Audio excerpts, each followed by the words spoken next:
Jared Polin, FroKnowsPhoto.com, and last week I made available the FroKnowsPhoto guide to getting out of auto for a free download or to pay what you would like. And up to this point, we've had over 20,000 downloads, and I want to thank everybody who got to download it and has been able to learn from it. Now, the reason I put that up is because so many people around the world are on lockdown for the next 1, 2, 3, 4 weeks, if not more. And to continue with the giving back, I've decided to take $100 off the FroKnowsPhoto guide to video editing. That's right, if you head on over to bit.ly/FroVEdit and use the code FroVEdit at checkout, you will get $100 off that video instantly. And in just a minute, you're gonna get a free look inside of that video guide in this video right here so that I can give you some nuggets of information that you could actually use if you are trying to edit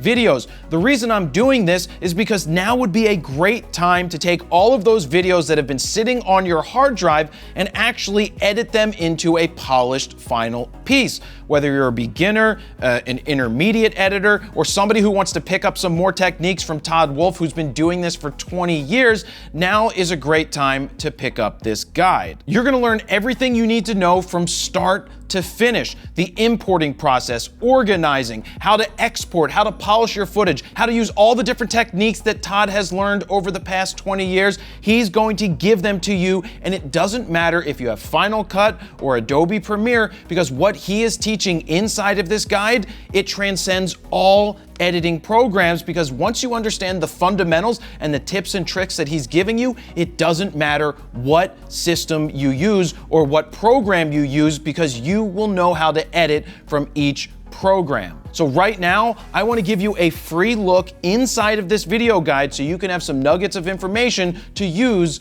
on your own. So go ahead and enjoy this. Over here, you're going to have your source files. These are going to be hard drives, folders on your computer, things where you're going to pull all of your assets, your videos, and your sound. Right, so basically it's you shoot the video, then you put it into the computer, that is your source file. Yep. Now, in addition to accessing all your projects and assets here, you'll also organize everything in this area. But we'll get more into that in a second. All right, that makes sense. Now, once you have your sources and assets imported and organized, you'll utilize the asset window to pick and choose the assets or part of the assets that you want to preview or add to your edit. So is that like the on deck circle? I kind of consider it more of a dugout. These are the guys that are waiting to go out and play. Oh, that definitely does make sense. Now over here, when you select a clip in your asset window, it's going to pop up on this larger screen. This larger screen is called your source window, and this is where you're going to preview all of your assets. So this is more like the on deck circle. Absolutely. Now, using your analogy, over here would be your batter's box, or what is called the preview window. And what you preview here is everything you've placed into your timeline, which is basically your field of play. All right, so that makes sense because everybody that's in play is already here. So that could be other secondary clips of coverage or audio. That all lives in this area. Everything that you see here in this area are the things that you have placed there, and it's what you intend your audience to see and hear in your final video. So that's pretty much everything we see in these windows that we have. You've got your source, you've got your assets, you view your assets over here, you pull these assets into your timeline, and then you view your timeline in the preview window. So it really is pretty simple. I think the next thing I want to talk about, since we've got two people talking, is doing J cuts and L cuts. Right now I've purposefully ping pong cut this. One person talks, the next person talks. Let's try to overlap them utilizing J cuts and L cuts. So that's gonna make it seem less back and forth, back and forth. It's gonna give it some interest. Absolutely. So here we go. That's me. I'm late. I'm getting pieces of different audio there. So he's saying, I'm late. Sorry, I'm late. So video-wise, this is exactly what I want. The audio is not correct for me. So I'm gonna have to fix this utilizing, actually I'm gonna use an L cut on this, and you'll see what happens here. So the beauty of this is he's hidden behind this glass right now. So I can pull the audio from the first clip and nobody's gonna see his mouth right here. That's the perfect place to pull audio that's not really supposed to be there by utilizing something like this, a foreground element that we have. So with the L cut, the audio extends under the next video. Yep. And with the J cut, it's the opposite way around. Absolutely. So I'm going to actually extend these here and allow me to pull these here. So how are you separating the audio? Just double clicking on them and it automatically does that. So let's hear that. So I extended this a little bit. I'm not sure what it's going to say. That's me. Sorry I'm late. No problem. Almost there. So they're saying the same thing, but just slightly different. I'm going to pull this a little bit more.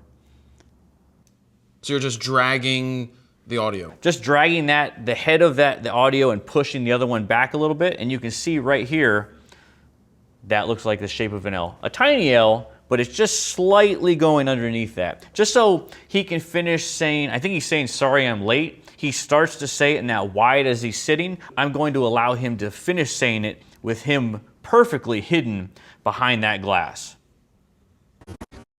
That's me. Sorry I'm late. No problem. So use the sorry I'm late from the first clip? From the first clip. Look right here. Right here is sorry I'm late. You can actually see it right there. So you had two of those. You had two sorry I'm lates. One in the first clip, one in the second clip. Yeah. You didn't like the one from the second clip, so you dragged the first one doing an L cut, and because his mouth was hidden, it made it easier? That's the best place to do it. Now, I could have done a J cut. I could have done it the opposite way, but I chose to do it on this side because I had this element here and I could hide his mouth, and he's not saying it exactly then, but you'll never know. The next thing I like to talk about is pretty simple, and it's called cutting in threes. Something I personally do a lot of. Now, is this your rule, or is this one of those things that you encounter when you're editing? I see a lot of people do it. I notice it a lot of times in a lot of things I watch. People showing three things in succession. Maybe it's details of a room. We've got this thing here that we shot, and we shot details of your hallway. Before we even open the scene up, maybe I show the arcade machine and the flying horse and a picture on the wall, and then we cut out to the wide shot.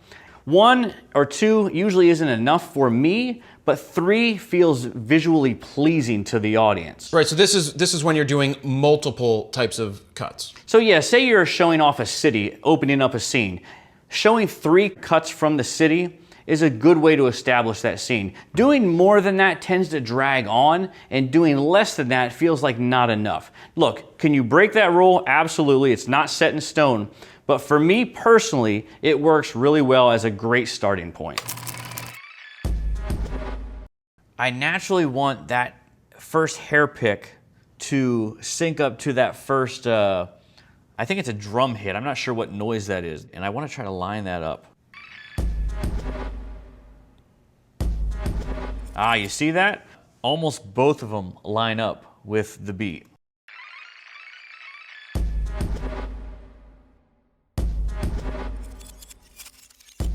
Now see, I wasn't cutting on the beat. I was trying to make the motion in my shot move to the beat. Okay.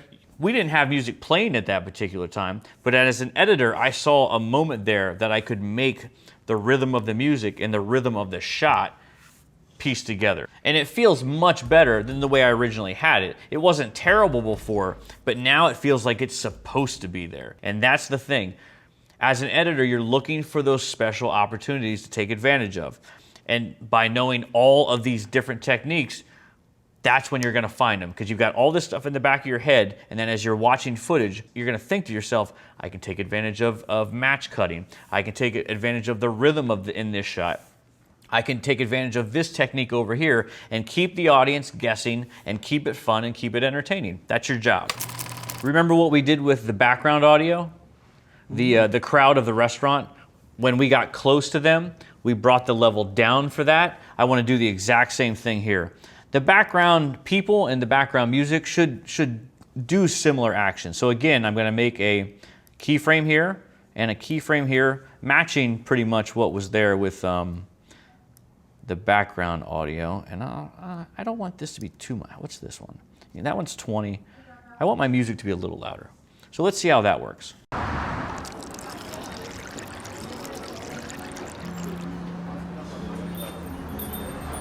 I still feel like it's too pronounced, too in the front of my head. I want The it more. music. The music. I want the music further away from me. I agree. Because I agree. Because it seems like it's playing over them instead of around them. It's feeling more like a score as opposed to background music. Right, the ambiance. Yep. That's because you're hearing all the dynamic range of that song as if you're listening to it in your headphones, even with that reverb on it. So you're hearing the highs, the lows, you're hearing it mix really nice. And that doesn't happen when you're in places. What usually happens is you'll lose a little bit of bottom end, a little bit of the bass. So I'm actually gonna go into here and I'm gonna do a bass reduce. I'm gonna pull a little bit of the bass out of it and make it sound a little tinty, so it sounds like maybe little speakers are actually playing, and then it will actually make it not compete so much with the dialogue, because the dialogue is gonna be in a nice full sounding range. Sure. You wanna make this a little less full so it doesn't compete with it. Yeah, Sam? That's me. Sorry I'm late. No problem. Everything okay? Yeah, mostly. Are you sure? Yeah, I am now. And again, we could probably bring it down a little bit and we could spend all day doing this, but you get the point. It's really adding to the ambiance of the scene and making it feel like this is happening right in front of your eyes.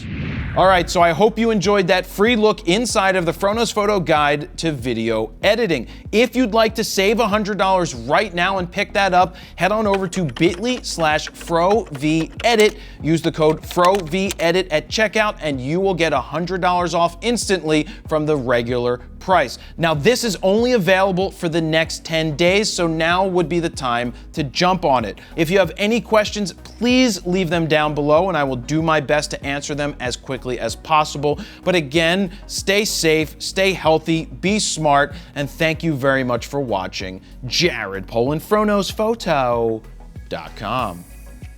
See ya.